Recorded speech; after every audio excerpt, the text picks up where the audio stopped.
Coming up on Network Africa, Rwanda cuts diplomatic ties with Belgium, ordering all diplomats to leave the country within 48 hours. South African opposition parties tell President Cyril Ramaphosa not to be bullied by the U.S. after the expulsion of Ambassador Ibrahim Rasool. Plus, Angola urges a ceasefire in the Democratic Republic of Congo ahead of Tuesday's peace talks between the government and M23 rebels.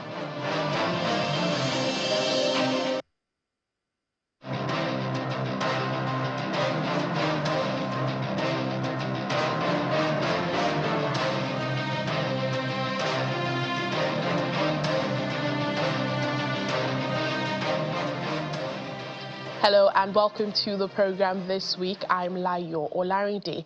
Let's begin with stories and happenings that made headlines over the weekend.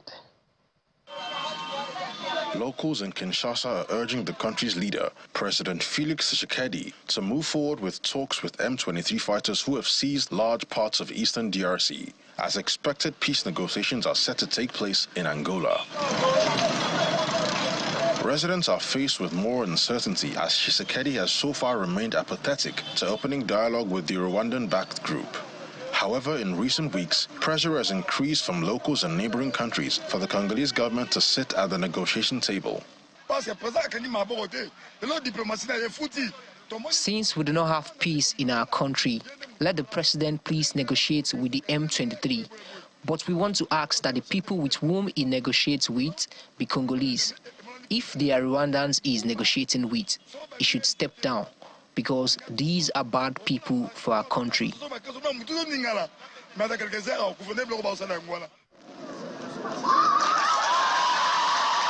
Burkina Faso President Ibrahim Traoré paid tribute to soldiers who have lost their lives in battle over the past decade, as he dedicated new initiatives to help families of those fallen.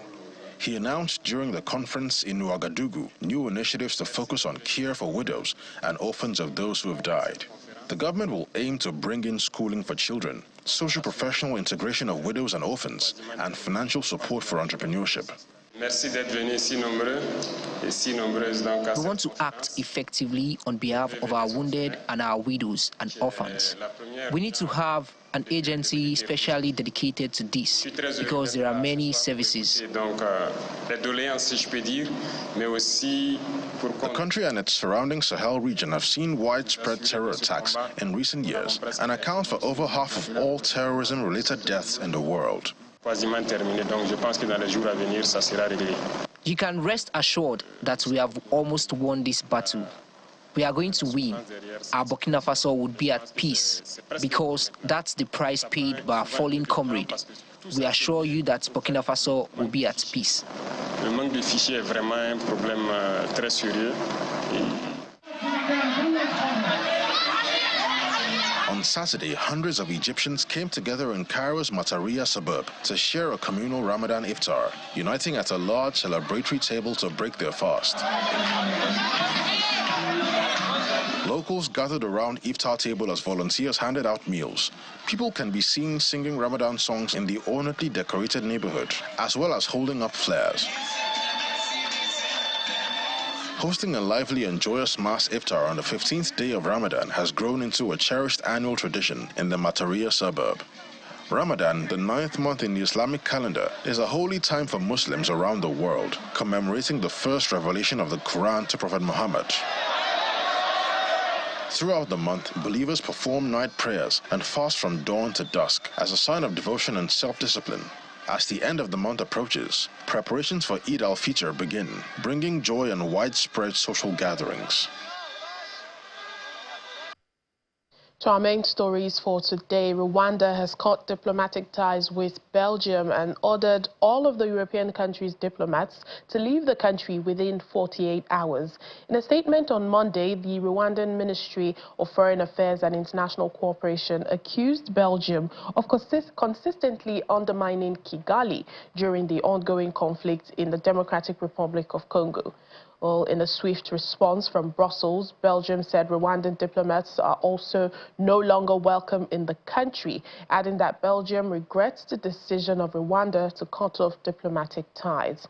Well, Rwanda's move comes a day after President Paul Kagame accused Belgium of advocating for international sanctions against his country over the conflict in eastern DRC.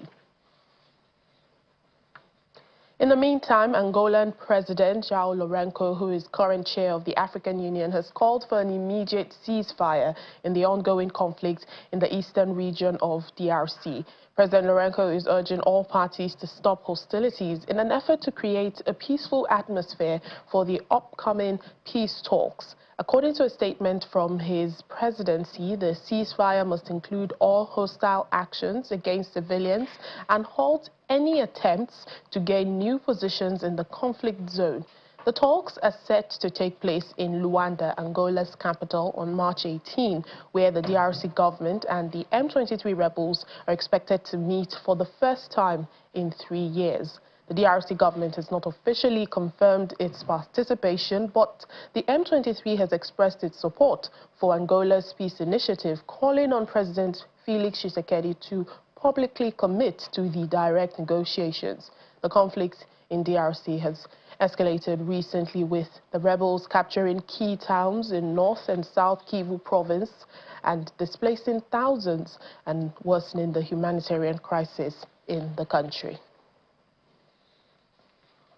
Let's move now to Southern Africa. Opposition parties in South Africa have called on its president not to be bullied by the U.S. after Washington expelled Ambassador Ebrahim Rasool, giving him just 72 hours to leave the country. Mr. Rasool was declared an unwelcome person after U.S. State Secretary Marco Rubio called him a race-baiting politician who hates America on Friday. All tensions between South Africa and the U.S. have been on a downward spiral since U.S. President Donald Trump came into office. However, South Africa's Minister of International Relations, Ronald Lamola, told state broadcaster SABC that it's not helpful to engage in Twitter diplomacy, saying the two countries need to talk face to face. Well, it appears South Africa faces a delicate diplomatic challenge as it prepares to hand over the G20 presidency to the United States later this year. Former South African president to the U.S., Ebrahim Rasool, has warned that the government must carefully navigate its strained relations with Washington. Well, joining us now for more discussions on this is Elias Pala. He's an associate professor of politics and international relations at the University of Johannesburg. Thank you for joining us on Network Africa. Thank you so much for having me on your show, and good evening to your listeners and your viewers. Good evening to you as well. Well, how significant would you say is this diplomatic fallout? We're seeing relations between South Africa and the U.S. This is an all-time low, wouldn't you say? Absolutely an all-time low. This is the most lowest it has ever been. I don't think it can actually get any lower.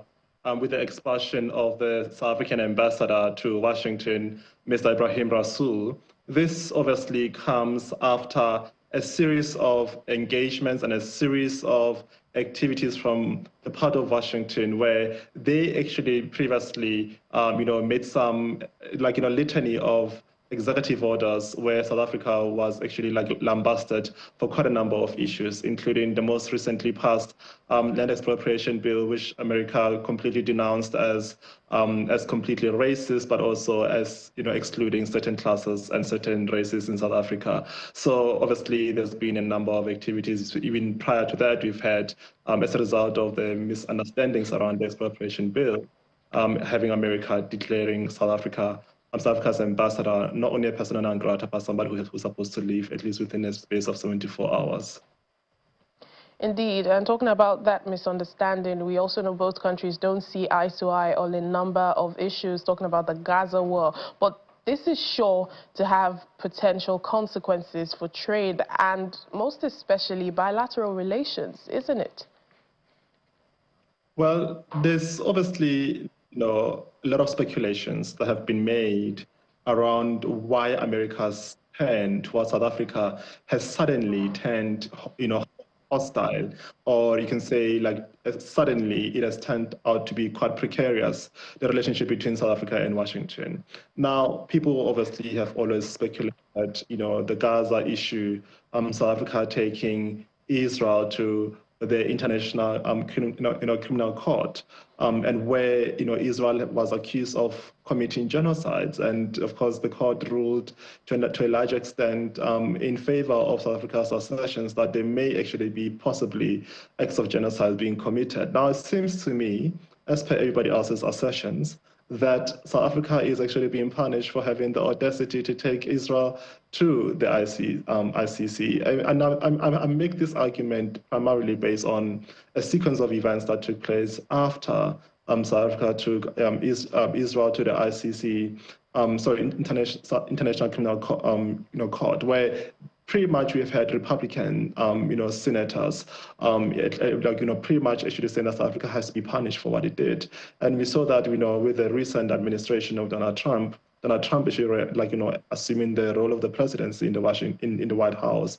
The Republicans seem to have actually had their way in getting Donald Trump to actually punish South Africa for having the audacity to take Israel to the ICJ, and we all know that Israel is America's biggest ally. The two countries share very, very strong relations. So there is actually reason to believe that there is that really great possibility that South Africa is being punished for having the audacity to take Israel to the ICJ. Well, given the tensions surrounding the G20 handover, how should South Africa now position itself to maintain its influence within the group, all the while managing U.S. relations? I think South Africa realizes now that it is not business as usual as before. They've begun to realize that with Donald Trump now becoming the president of the United States, they're going to have to relearn the rules of the game. Now, South Africa right now is not America's favorite child out there anymore. South Africa has now, as we all know, become this sort of outcast pariah kind of state, at least in the eyes of the American Republicans, not least Donald Trump himself. There is obviously a look of South Africa that is not very much favorable. It is one that is actually being seen to be pandering to anti-American sentiments, global anti-American sentiments, very much spearheaded by countries such as China, Iran, and even Russia. So South Africa, by virtue of being a member of BRICS and having very, very close relations with Iran, also China and Russia, is being sort of accused of being anti-American. And we see this in the sentiments that were expressed by Marco Rubio just before the G20 summit was actually held in South Africa, the first of the meetings of the G20s that were held in South Africa a couple of weeks ago,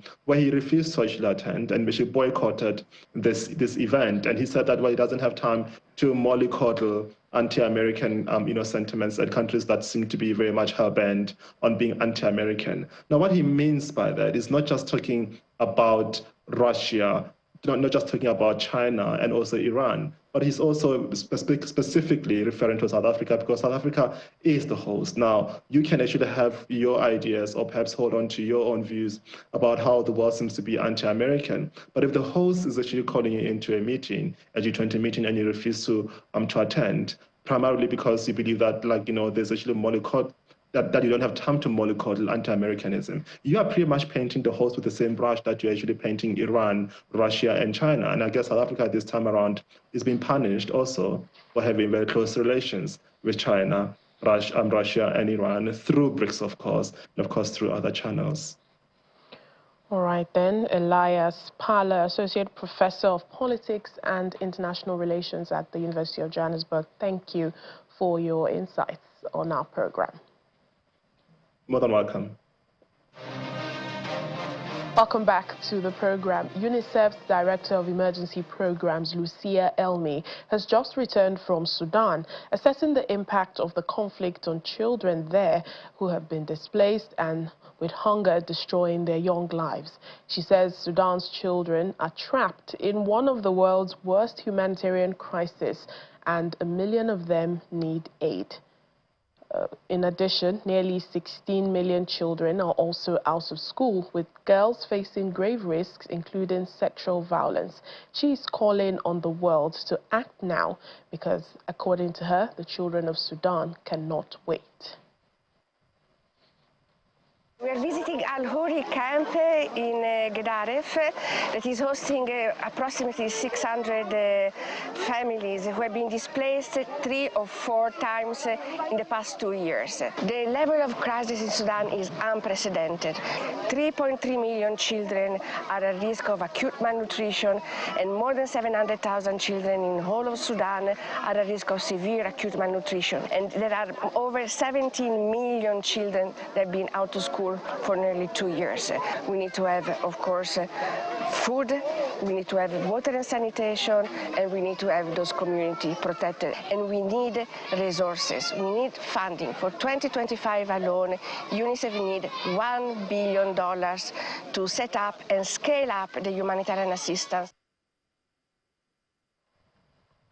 Well, in Tanzania, UNICEF's Executive Director, Catherine Russell, has concluded her visit to the UNICEF-supported education and health programs for children and adolescent girls that are helping to break cycles of poverty and also improve the lives of children. On a 3-day visit, she was in Songwe, the region, to meet with local officials and witness how empowering children and adolescent girls through access to education, health and nutrition services can drive positive change for them and their communities.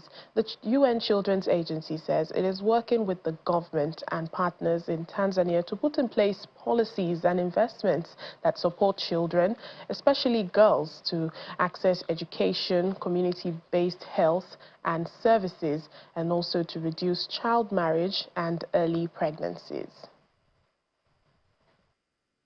What I saw here is that there are really strong relationships and connections between the government, UNICEF, and the private sector, and I saw some of that here. And I think ideally all those pieces come together to really support the families and the children in these communities. I saw it. It's really quite impressive, and I think it's a really good model, and I think Tanzania has led in many ways this idea of, really addressing these issues in a comprehensive way. They've done a good job of reducing under-5 mortality, but there are challenges that remain, particularly around nutrition. Stunting is a terrible problem for children because what happens is if they're stunted, which means they don't get proper nutrition in the early years, it's a problem that lasts throughout their lifetime. You really can't catch up. So it's very, very important to make sure that when we have babies and young children, they're getting the proper nutrition. That first 1,000 days is absolutely critical for brain development. We need to make sure they're getting the proper nourishment and the stimulation they need to make sure their brains are developing, and that will help them the rest of their lives. It'll make them more able to participate, their economy's stronger, the country's stronger, so it's a really good investment and it's a smart investment. What I saw here in Tanzania is that the investments are so worth it. If you really make a conscious effort to ensure that children get off to a good start, that they're healthy, that they're educated, that is going to have huge payoffs for the country down the road and also for the international community because countries will be more stable, more prosperous. So to see it here, to see it all come together in such an important way, to have the government leadership, to have, UNICEF having been here for decades and really invested in the work, to have local partners. I mean, it's really fantastic to see it all come together. Tanzania is making that investment, and UNICEF is really proud to work with them on that. The U.S. administration is considering an expanded travel ban, potentially targeting citizens from up to 43 countries. This new proposal could go beyond the restrictions imposed during President Donald Trump's first term. A draft list includes a red list of 11 countries, including several African nations, Somalia, Sudan, and Libya, alongside Afghanistan, Cuba, Iran, North Korea, Syria, Venezuela, and Yemen. During his campaign, President Trump had vowed to reinstate the travel ban, which first gained attention in 2017 when he signed an executive order which barred Syrian refugees and temporarily suspended entry for citizens from Iraq, Iran, Libya, Somalia, Sudan, and Yemen. The decision sparked protests and legal challenges, with critics calling it the Muslim ban. But when President Joe Biden took office in 2021, he repealed the ban. Now, this new proposal suggests a return to similar policies. Here in Nigeria, the Ministry of Foreign Affairs has refuted claims of targeted killings of Christians in the country, describing the reports as misleading and aimed at influencing foreign governments, particularly the United States, to designate Nigeria as a country of particular concern, CPC.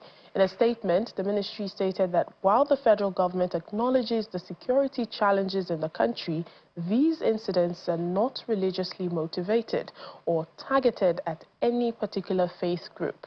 It emphasizes that insurgency and banditry in the predominantly Muslim northern region of Nigeria are not directed at any specific religious community. The government says it remains committed to protecting the lives and properties of all citizens, regardless of faith, ethnicity, or gender.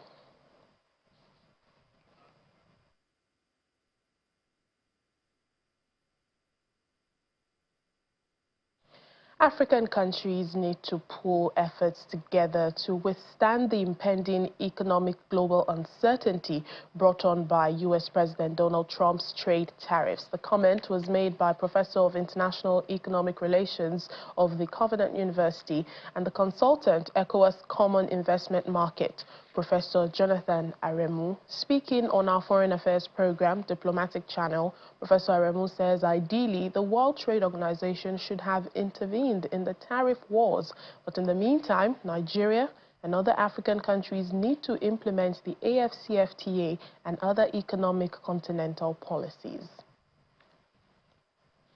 What will be the chance for Nigeria and the WTO? What leverage do we have there, apart from the Director General being a Nigerian herself?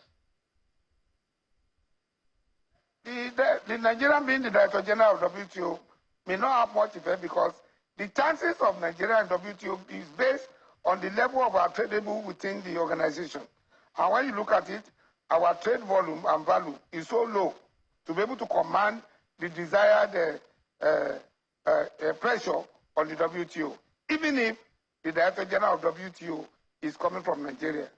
But what I'm saying, and what I'm happy to be able to say, is that one of the greatest things that has happened to Africa and to Nigeria is the putting in place of the African Economic Community Treaty, with its first phase of African Continental Free Trade Area, and then moving ahead to African Customs Union, after that one African Common Market, after that African Economic Union, so that we can have our own kind of an arrangement in which we have an economic integration put in place to be able to make sure that the oneness, the one market of Africa is achieved. So that in case there are other global threats, then the domestic economy among African countries can actually be sustained by the interaction of products moving across border in Africa.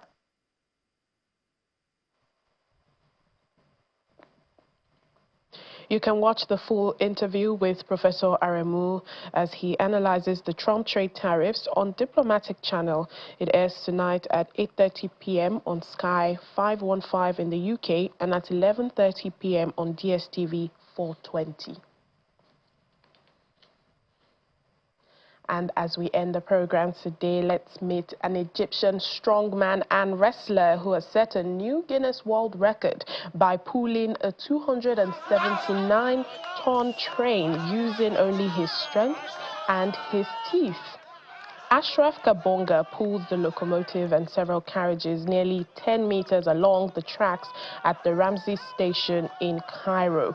Well, crowds of people, as you can hear and see, gathered to watch and cheer him on as he pulled the train, beating the previous record of 19 tons and setting his third record in just 2 days. In addition to his three new ones, he also holds records for cracking and eating 11 raw eggs in 30 seconds and pulling a 15,730 kilogram truck, also with his teeth. Kabonga, who is in his 40s, is the president of the Egyptian Federation for Professional Wrestlers.